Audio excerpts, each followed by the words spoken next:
सर्व दत्त परिवारास साष्टांग प्रणिपात. दत्त माझा मी दत्ताचा. श्री दत्तप्रभू. अध्याय 15वा. मातृमहिमा. अशा प्रकारे दत्तात्रयांचा निरोप घेऊन सर्व देवाधिदेव आपल्याला आपापल्या स्वस्थानी परत गेले. असा कथाभाग मागील अध्याय संपताना सांगितला. त्यानंतर दत्तात्रयांनी आपल्या मातापित्यांना निवांतपणे आपल्या प्रवासाची अगदी इत्थंभूत माहिती सांगितली. आपण कुठल्या कुठल्या क्षेत्री गेलो, काय काय पाहिलं, तिथं कोण कोण भेटले, त्या देवदेवतांशी काय संभाषण झालं, त्यांनी कोणकोणत्या गोष्टी वर म्हणून किंवा आशीर्वाद म्हणून दिल्या ते सांगितलं. पाहिलेल्या तीर्थांच्या महात्म्याची कथा आपल्या रसाळ मृदमधुर स्वरात त्यांनी वर्णन केल्या. ते ऐकून माता अनुसूयेच्या अंगावर आनंदानं रोमांच उभे राहिले. अत्रीही प्रसन्न झाले. अशा प्रकारे कितीतरी प्रहर माय आणि बाप लेकांच्या गप्पा गोष्टी झाल्या. असेच दिवस जात होते. आश्रमात कितीतरी लोक दत्तात्रयांच्या दर्शनास येत होते. तृप्त होऊन भोजन करून जात होते. कशालाच काही कमी नव्हतं. सर्व सुखी समाधानी होते. अतिथींची यथायोग्य पूजा अत्री अनुसूया करीत होते. कोणीही विनमुख जात नव्हतं. कारण जेथे सत्पात्र पवित्र अवधूत त्या देशाला कशाचं उणं. दारिद्र्य नाही, भय नाही, पीडा नाही, दुःख नाही, दैन्य नाही. सह्याद्री पर्वतावर अशा प्रकारे सर्वत्र आनंदी आनंद होता. चंद्र आणि दुर्वासही आपल्या मातापित्यांच्या अर्ध्या वचनात वागत होते. त्यांची सेवा करत होते. पुत्रधर्माचं काटेकोर पालन करत होते आणि काया वाचा मने त्यांच्या आनंदासाठी झटत होते. कोणत्याही तीर्थापेक्षा, तपापेक्षा, व्रत, दान आणि क्षेत्रापेक्षा केव्हाही पितृसेवा हीच श्रेष्ठ होय. पृथ्वीला दान केलं, अश्वमेध यज्ञ केला तरी पितृसेवेच्या तुलनेनं ही व्रत काहीच नाहीत. पितृसेवाच श्रेष्ठ होय. तसेच 3 महायात्रा करून सुवर्ण रत्नांचं दान करून जेवढं पुण्य मिळेल त्याहून अधिक पुण्य फक्त मातेला वंदन करून मिळेल. मातेच्या चरणांच्या सेवेचं महत्त्व तर एवढं आहे की महाक्षेत्री पुण्यकाळी सहस्त्रगायी सत्पात्री दान केल्यावर जेवढे पुण्य लाभेल त्याहून अधिक पुण्य नुसत्या मातेच्या चरणांच्या पूजेनं लागेल. अशी ही पितृमातृसेवा तर सर्व सेवाहून श्रेष्ठ असं त्रिगुणात्मक देवानं नुसतं सांगितलं नाही तर प्रत्यक्ष कृतीनं साध्या भोळ्या दीन भाबड्या लोकांना पटवून दिलं. त्यांनी स्वतःच तो सेवाभाव आचरला. अनन्य प्रीतीनं मातापिता हाच जगातला श्रेष्ठ देव मानला आणि त्रेतायुगातील श्रावण बनून मातापित्यांची सेवा आचरू लागले. श्रद्धेनं भक्तीनं मातापित्यांची पूजा करू लागले. हे खरे आदर्श पुत्र, मातापित्याचं सुखनिदान पाहणारे, त्यांच्या सुखासाठी झटणारे, त्यांच्या सेवेत रममाण होणारे, त्यांच्या प्रत्येक शब्द झेलायला आतुर उत्सुक असलेले चंद्र, दत्तात्रेय आणि दुर्वास हे तिन्ही पुत्र अत्रींनी आणि अनुसूयेला परमसंतोष देत होते. याच्या उलट वृत्तीनं पुत्ररत्नही काही मातापित्यांच्या भाळी येतं. जरा जर्जर झालेल्या मातापित्यांना हिडीस फिडीस करून दूर ठेवणारे, कधीही त्यांच्याशी एखाद दुसरा गोड शब्दही न बोलता तोंडावरच त्यांना कधी एकदा मराल तो सुदीन असे म्हणणारे, त्यांच्या पानात गोळाभर अन्नही धड न वाढणारे पण आपल्या बायका मुलांसह चैन मौज मजा करून राहणारे अशाच एका कुपुत्राची ही कथा. तो आपल्या आईवडिलास कधीच विचारत नसे, त्यांची वास्तपुस्त करीत नसे. त्या म्हाताऱ्या दाम्पत्याला पोटभर अन्न आणि अंगभर वस्त्र मिळायची मारामार होती. म्हाताऱ्याच्या अंगावर तर बोटभर धड लंगोटीही नव्हती. पोटाची खळगी भरत नव्हती. भूक लागली म्हटलं की मुलगा खेकसायचा.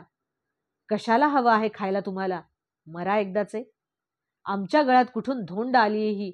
लाज वाटते मला तुमची. आता मेलात म्हणजे सुद्धा असंच कर्ज काढून मला तुमचं मर्तिक करावं लागणार. या असल्या बोलण्या वागण्याला म्हातारी कंटाळले होते. रोज मरणाची वाट पाहत होते. आणि खरोखरच एक दिवस दोघांनाही यमाचं बोलावणं आलं. मुलाला अतिशय आनंद झाला. पण जनलज्जे खातर खोटं खोटं रडणं आवश्यक होतं म्हणून गळा काढून रडू लागला. ऊर पिटून घेऊ लागला. ब्राह्मण आले. त्यांनी 4 गोष्टी सांगून सांत्वन केलं आणि क्रियाकर्म करायला सांगितलं. तरी तो काहीच करायला उठेना. म्हणाला, माझ्यापाशी तर फुटकी कवडी नाही, क्रियाकर्म करू कसलं? लोकांनाच लाज. त्यांनी पैसे जमवले आणि ब्राह्मणीचे क्रियाकर्म श्राद्ध उरकलं. खूप दिवस गेले. तसे उसने दिलेले पैसे मागण्यासाठी लोक त्या मुलाच्या घरी जाऊ लागले. तेव्हा रोज निरनिराळ्या सबबी सांगून तो टोलवू लागला आणि एक दिवस चिडून म्हणाला, कोण बाप? त्याची जळून माती झाली. मी कुणाला जाणत नाही. त्याच्या मर्तिकाचे पैसे त्याच्याकडूनच वसूल करून घ्या. माझा आणि त्या पैशाचा काही संबंध नाही. असल्या दुराचारी पापी माणसाला नरकाशिवाय कुठली गती असणार. अशा पितृद्रोही, मातृद्रोही, गुरुद्रोही, साधुद्रोही माणसाच्या सावलीलाही उभे राहू नये. असा हा पितृद्रोही माणूस कितीही विद्वान, ज्ञानी, तपी असला, अनेक तीर्थाटने करून आलेला असला, अनेक देवदेवता पूजून आलेला असला, तरी त्याचा काही उपयोग नाही. तो माणूस सर्वस्वी वाया गेलेलाच. पितृचरणी मन न ठेवता अनवानी पायांनी त्यानं कितीही यात्रा केल्या असल्या, उदंड दानधर्म केले असले, तरी ते सर्व फोल आहेत, निष्फल आहेत. मात्यापित्यांचा ज्याला विचार करता येत नाही, त्याला विवेक विचार सांगण्याचा कोणताही अधिकार नाही. तो उलट भोंदूपणा होय. त्याचा कर्मठपणा, धर्मपरायणता हे निव्वळ ढोंग. जो आपल्या जन्मदात्या मातापित्यांना समजून घेऊ शकत नाही, त्यांचा छळ मांडतो, त्यांच्यासाठी नरक तयार असतो, प्रत्यक्ष गुरुदैवतांचा अपमान करतो, त्यास यश कधीच प्राप्त होत नाही. दुर्दैव. दारिद्र्यताचा पाठलाग करतं, संताप, अपमान आणि मानहानी त्याच्या घरी वास करते. कुठल्याही कार्यात त्याला यश लाभत नाही. द्वेष, तंटा, अनारोग्य ह्याची वृद्धी होते. पण आपल्या मूर्खपणापायीच तो स्वतःच्या पायावर, लौकिकावर असा धोंडा पाडून घेतो. पण पितृभक्तीच्या आवडीनं, त्यांच्या चरणसेवेच्या ओढीनं, शुद्ध अंतःकरणानं दिवस रात्र त्यांच्याच कार्यात मग्न राहतो तो खरा सुपुत्र. आणि अशा सुपुत्राच्या ठाई रिद्धिसिद्धी पाणी भरतात. प्रत्यक्ष परमात्मा त्याचा सखा होतो. दुःख, दारिद्र्य, दैन्य आणि संकट दूर पळतात. सर्व जग त्याला मान देते, वंदन करते. यश, कीर्ती, मान, मरातब कशाला काही उन म्हणून राहत नाही. असे ते तिघे आपल्या मातापित्यांच्या सेवेत पूर्णपणे मग्न झाले होते.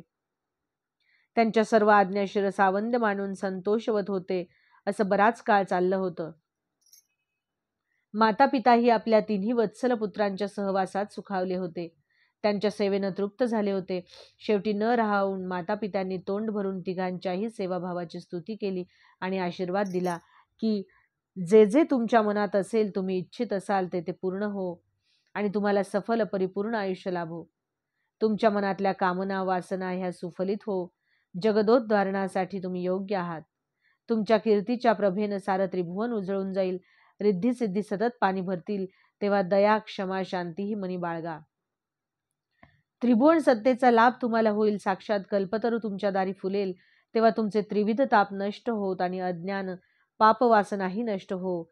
जोपर्यंत ही धरित्री आहे, ग्रह, नक्षत्र, तारा आहेत, तोवर तुम्ही सुखानं नांदा, असा आमचा तुम्हाला आशीर्वाद आहे.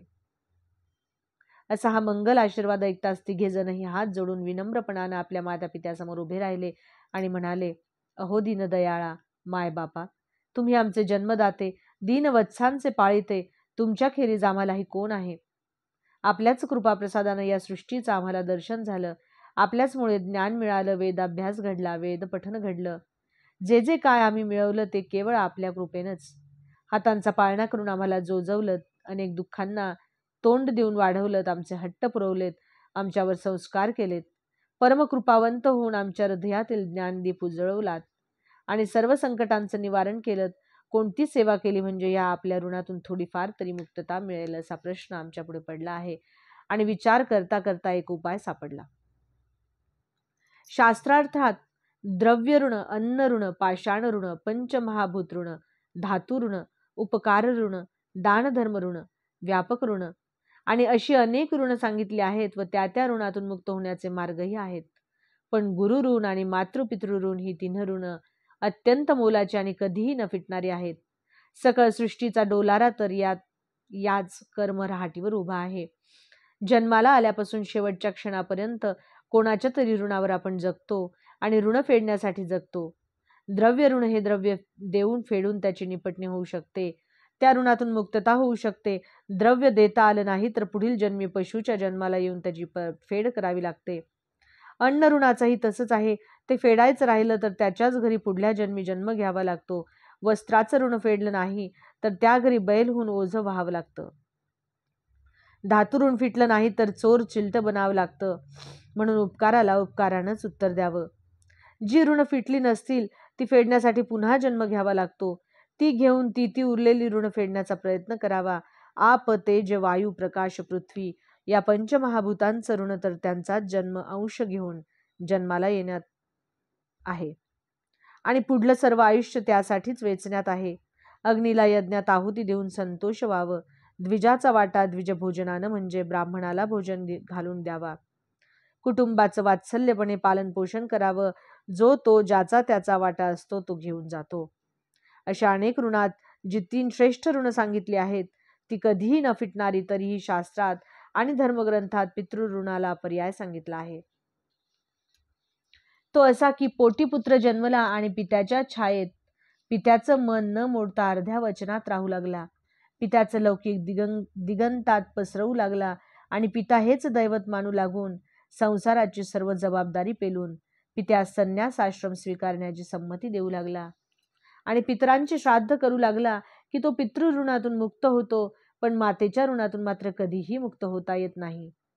स्वतःच्या कातड्याचे जोडे करून जरी मातेच्या चरणात घातले तरी ते ऋण फिटत नाही. महान तपस्वी संन्यासी ही मातेला वंदनच करतात, कारण मातेचे उपकार कोणत्याही प्रकारे फिटत नाहीत. तद्वतच गुरुचंही. म्हणून गुरुही माऊलीच या दोघांच्या ऋणाची नवलाई काही औरच आहे. आणि म्हणून माझे मायबाप, तुम्ही आमचे माता पिता तर आहातच, पण कणवाळू गुरुही आहात. त्यामुळे तुमच्या उपकाराची फेड आम्ही करू शकत नाहीत. सद्गुरु पित्यानेच आम्हाला गुरुमंत्र दिला. जगद्गुरु होऊन अज्ञानाचा अंधकार संपवून ज्ञानाचा दीप प्रकाशित केला. त्यांच्या कृपाबलानंच गुह्य गुप्त धनाची आम्हाला प्राप्ती झाली. वेदांमधील गहन तत्वज्ञान उलगडलं. चिद्रूपाचं दर्शन झालं. मोह माया पाश संपुष्टात आले. मन निरिच्छ बनलं. भवभ्रांतीचा समूळ उच्छेद झाला आणि द्वैतपणही लोप पावलं. मीतूपणा संपवला. अक्षराक्षर भेद नष्ट केला आणि आम्हाला आत्मतत्वाची अमृतधारा दिली आणि हीच आमची गुरुमाऊली बनली. तेव्हा माते, अनन्य शरण भावानं आपल्या उपकाराच्या ओझ्यानं लीन होऊन मौन होऊन आम्ही आपल्या उभयतांच्या पायी माथा ठेवित आहोत. हे त्यांचं सर्व भाषण ऐकून अनसूयेला अतिशय आनंद झाला आणि तिला आपल्या 3ही गुणी लेकरांचा अपार कौतुक वाटलं, अभिमान वाटला की एवढी आमची सेवा करून, एवढी अनेक तीर्थाटनं करूनही मुलांच्या मनात जराही अहंकार निर्माण झालेला नाही आणि स्त्री सुलभ स्वभावानुसार तिला आपल्या 3ही मुलांची लग्न करावीशी वाटू लागली. म्हणून ती म्हणाली, एवढं तीर्थाटन करून, कडक सोवळं ब्रह्मचर्याश्रम पाळून व्रतवैकल्य करीत घरी आलात. ब्रह्मचर्याचं पालन झाल्यानंतर पाठोपाठच गृहस्थ धर्माचं पालन करण्याची जबाबदारी अंगावर येते. गृहस्थाश्रमही तितकाच सुंदर. म्हणून आता तुमचे शुभविवाह करून तुम्हाला चतुर्भुज करायचं आणि सुन्मुख पाहावीत असं फार वाटत आहे. साऱ्या आश्रमाचं सुंदर सार म्हणजे तर गृहस्थाश्रम. हे माता पित्याचं संभाषण ऐकून तिघेही स्तब्ध झाले. एकमेकांकडे पाहू लागले. श्री दत्त तर अविनाशी निर्विकार, दुर्वास तपोधन, योगेश्वर, चंद्र तेजस्वी, पवित्र अशा वृत्तीचे ते तिघे एकमेकांमध्ये विचार करू लागले. अशा प्रकारे दत्त प्रबोध ग्रंथातील नारद पुराण संमत 15वा अध्याय समाप्त. अवधूत चिंतन श्री गुरुदेव दत्त. दिगंबरा दिगंबरा श्रीपाद वल्लभ दिगंबरा.